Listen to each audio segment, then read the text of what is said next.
بسم الله الرحمن الرحیم. MS Excel 2007 کې موږ بیسیک چې کومې فارمولې وې هغه شروع کړې وې. سټپ بای سټپ هغه شروع کوو. نن چې کوم لیکچر دی په ننني لیکچر کې به موږ ډسکس کوو دا څلور فارمولې ډیټډ اپ والا، کریکټر والا چې کریکټر زموږ څه کار کوي، کوډ فارموله زموږ څه کار کوي او راوند فارموله زموږ څه کار کوي. صحیح ده. نو اول زه ټول مخکې ډیټډ اپ د ډیټډ اپ فارموله زموږ څه کار کوي چې د یو کس ټوټل عمر موږ ته ښیي. څنګه ټوټل عمر موږ ته ښیي؟ موږ به ورکو د هغې د یو کس ډیټ اف برث او بیا به ورکو فارموله به دا ډیټډ اپ فارموله اپلای کړو. نو د نننۍ ورځ پورې چې د هغې هر څومره ټایم دی، د هغې کلونه دي، د هغې څومره میاشتې شوي، د هغې څومره ورځې شوي، هغه به موږ ته راوباسي. څنګه؟ لیټ سپوز زه د یو کس ډیټ اف برث ورکوم. دلته مازه شو 1/1/2000، دا د هغې ډیټ اف برث شو. صحیح ده. زه اوس دلته وایم چې د هغه اول ماته ایرز راوباسه چې څو کالې شوي دي، بیا ماته راوباسه منثس چې څو میاشتې د هغې شوي دي، بیا ماته راوباسه د هغې ډیز چې څونه ورځې شوي. صحیح ده. نو زه به اوس جسټ د ایرز دپاره څه چل وکړم چې دا فارموله به اپلای کړم. equal to dated app بریکټ به شروع کوم. نو زه به ته ووایم چې د دې ډیټ نه والا زه به ورته بیا کامه ورکړم چې د دې ټوډے فارموله دې نه مخکې موږ تېر ویډیو کې ډسکس کړی وه چې ټوډے څه کار کوي، چې بس د نن چې کوم ډیټ دی زموږ په سیسټم کې هغه به موږ ته شو کوي. نو دې فارمولې مطلب دا شو چې د دې ډیټ نه والا B2 مطلب دا خانه ده. صحیح ده. د دې نه والا ټوډے چې نن کومه ورځ ده او کوم ډیټ دی، د دې پورې د دې کس ماسه څه شی راوباسه. دلته به زه اوس کنډیشن سپیسیفای کوم چې د دې ایرز راوباسه. صحیح ده. جسټ دا فارموله شوه چې د دې ډیټ نه والا د نننۍ ورځ پورې ټوډے نننۍ ورځ پورې د دې کس ماله ایرز راوباسه چې څو کالې شوي.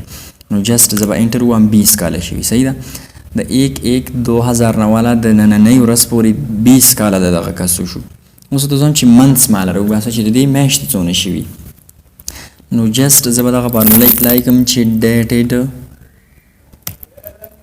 اپ، بیا به دغه سلیکټ کوم چې د دې ډیټ نه والا کامه به ورکم د نننۍ ورځ پورې ټوډے.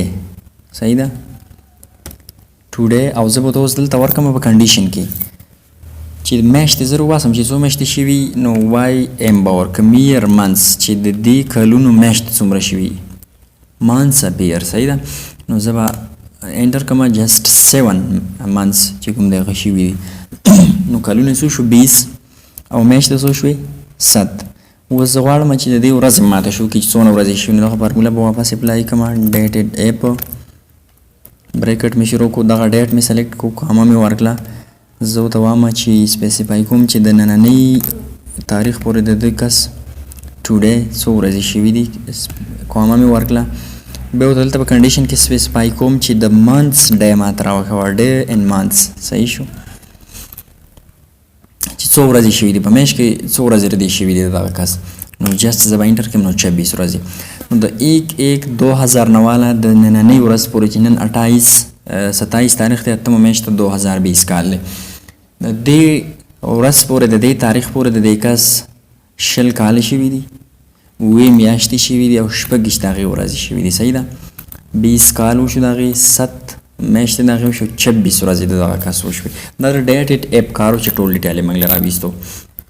اوس زه جسټ دا به واپس ډیلیټ کړم. کریکټر فارمولې ته راځو. کریکټر زموږ څه کار کوي؟ نو یاد ساتئ په کمپیوټر ساینس کې کریکټر د کوم الفابیټس چې وي ABC up to Z د هغې خپل سپیسیفیک کوډز وي، هغه ته ASCII کوډ ویلی شي.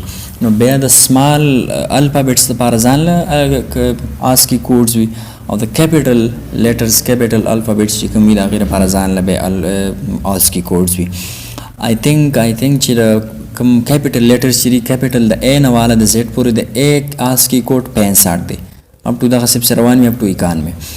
سمال A چې کوم دی د هغې 97 دی، آی تھنک 97 ASCII کوډ دی.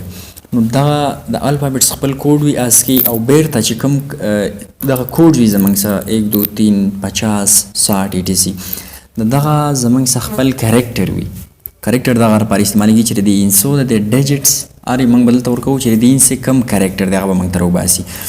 اوس ګورئ لیټ سپوز زه ورکوم ایکول کریکټر ما ورکو.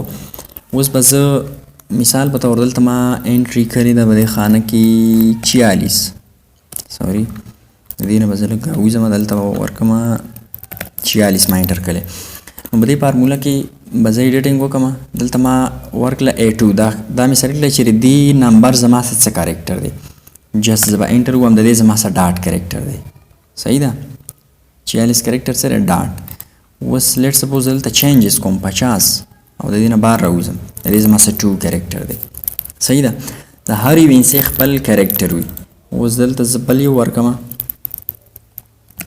چینجز کوم جست اپ 70 زمونږ سره اپ صحیح ده اوس دلته بل یو ورکوم لیټ سپوز 65 ورکم 65 ایره ما ویلو چې د کیپیټل لیټر کیپیټل الفابیټ چې کوم دي د هغې آسکي کوډ 65 دی دغسې شروع وي اوس دلته زه 66 لیټ سپوز ورکم تاسو دلته ګورئ بي به راشي اپ ټو 91 زه ورکوم 91 غټ بریکټ 3 کریکټر دی نو دغه د هر انسې دغسې خپل کریکټر وي د دې فارموله به ځای څه موږ معلومولی شو اوس کوډ څه ته وایي کوډ د هر یو الفابیټ موږ وویل چې خپل کوډ یې سپیسیفک هغې ته ویلی شي آسکي کوډ څنګه چې موږ دلته 65 ورکو دلته د هغې کریکټر موږ ته A راواړو اوس به زه A ورکوم چې د هغې دغه 65 موږ څه دلته کوډ راوړي که نه راوړي نو لیټ سپوز دلته ما 65 انټر کو اوس دلته زه به دغه فارموله په دې باندې اپلای کوم ایکول کوډ او دا مې جست سلیکټ کړه فارموله مې بنده کړه سوري جست زه به دلته A ورکوم هغه هم د کیپیټل لیټر دلته راشم 65 یې زما څه کوډ راواړو ما دلته څه چل وکړو کریکټر مې ورکو الفابیټ مې ورکو د کیپیټل لیټر د هغې زما آسکي کوډ راواړو 65 اوس زه دلته کیپیټل زیډ ورکوم دلته به زما مطلب د A نه والا د 65 نه دغه شروع وي 66 67 BC TC دغسې روان وي خو زه ګورم چې د اخرني الفابیټ چې زما څه کوم دی زیډ د هغې دلته آسکي کوډ څه دی د هغې کوډ زما څه سره 90 صحیح ده زه دلته سمال A نه شروع کوم د کیپیټل الفابیټ ځان له آسکي کوډ وي د سمال ځان له اوس دلته سمال A ورکوم چې دلته ماته څه راړی 97 نه شروع وي سمال زیډ ورکوم چې د څو پورې دا ځي 122 پورې مسلسل دغسې په سیکوینس کې شروع وي 97 98 99 100 چې سمال A B C up to Z صحیح ده نو د کریکټر او د کوډ دیټ از زیات امپورټنټ اپشنز دي صحیح ده د کریکټر او د کوډ دغه کارو چې کریکټر به څه کوي موږ به یو نمبر ورکو دلته هغې به موږ ته کریکټر راړی کوډ به څه کوي چې موږ به دلته یو کریکټر ورکو یا الفابیټ ورکو د هغې به موږ ته نمبر راړی دې ته به آسکي کوډ ویلی شي صحیح ده اوس راځو لاست فارمولې ته جست راوند زموږ څه کار کوي راوند زموږ سره راوندینګ اپ نمبر کوي راوندینګ اپ نمبر به تاسو شاید پیژنئ لیټ سپوز دلته ورکړم ما څه دلته 1.55 up to 4 څلور ما ورکړل که نه اوس زه دلته دغه په د دې زما چې دا د ما له راوندینګ اپ نمبر وکړي راوندینګ اپ نمبر زه به ورته دلته فارموله ورکړم چې راوند صحیح ده دا مې سلیکټ کو جست او بیا مې کامه ورکړله زه ورته وایم چې راوندینګ اپ نمبر دې وکړي خو د څو انسو پورې اپټر 2 ډیسیمل پلیسز 3 ډیسیمل پلیسز 1 ډیسیمل پلیسز اټ زه ورته وایم چې اپټر 2 ډیسیمل پلیسز مالا د راوندینګ اپ نمبر وکړي خو د اشارې نه اخوا رایټ سایډ ته مالا 2 انسي پرېږدي نو جست انټر 1.56 راوندینګ یې مو وکړو او ما سې د اشارې نه پس 2 انسي دلته پرېښوستلې نو جست د راوند فارمولې دغه کار دی نو ډیټډ اپ کریکټر کوډ اینډ راوند دغه فارمولې ان شاء الله نیکسټ ویډیو کې موږ نورې فارمولې هم ډسکس کوو